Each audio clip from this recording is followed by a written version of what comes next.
Israel Hamas जंग के बीच Gaza में हालात बद से बदतर होते जा रहे हैं।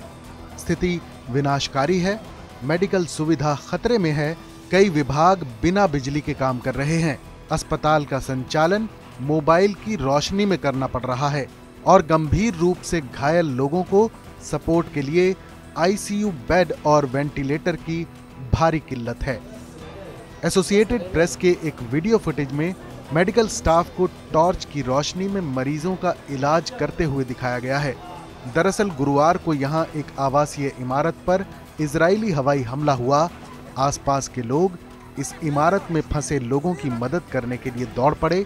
खान यूनिस के दक्षिणी गजान इलाके में नासिर अस्पताल के इमरजेंसी डायरेक्टर डॉक्टर मोहम्मद कंदील ने बताया कि सुविधाओं और आपूर्ति में कमी के साथ हम और ज्यादा जिंदगियों को नहीं बचा सकते।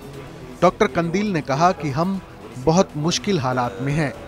ये बेहद विनाशकारी है, ये भयानक और बेहद भयानक है। कोई भी शब्द इसका वर्णन नहीं कर सकता है। पिछले कई दिनों से हम पूरे मानव समुदाय को संदेश भेज रहे हैं कि हमारे अस्पताल में ईंधन नहीं है। आज सुबह ये सच्चाई सामने आनी शुरू हुई जब हम मरीज के इलाज के लिए सिर्फ मोबाइल टॉर्च लाइट में काम कर रहे हैं। उन्होंने बताया कि हमारे पास कोई आईसीयू बेड नहीं है।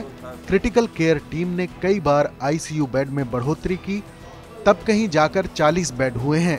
हम आसपास किसी वेंटिलेटर की तलाश कर रहे हैं, लेकिन अब आईसीयू बेड नहीं है और ऑपरेशन थिएटर हमेशा भरा रहता है, हमेशा कमी रहती है। हम नई चिकित्सा नीतियों के साथ काम कर रहे हैं जो बहुत लंबी हैं, बहुत फैली हुई हैं।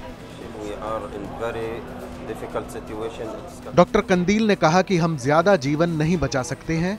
अगर ये संघर्ष ज्यादा दिनों तक चलता रहा तो और ज्यादा बच्चे, ज्यादा महिलाएं मारी जाएंगी और बिना किसी चिकित्सा सहायता के उन्हें मौत का सामना करना होगा। उन्होंने बताया कि पिछली सुबह हमें 80 नागरिक घायल मिले।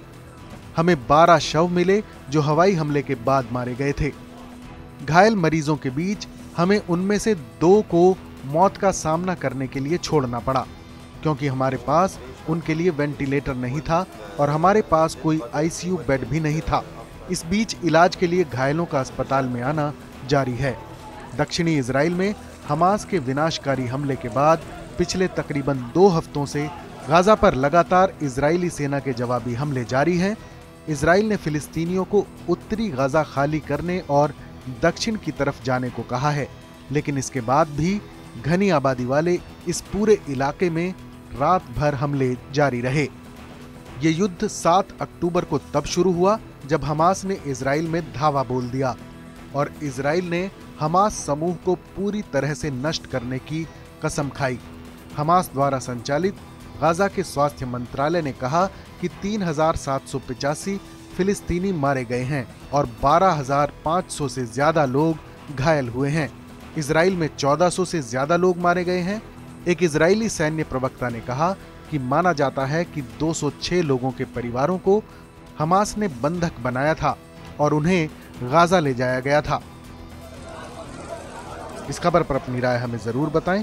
बाकी देश और दुनिया से जुड़ी तमाम बड़ी खबरों के लिए देखते रहें TV9 भारतवर्ष डिजिटल।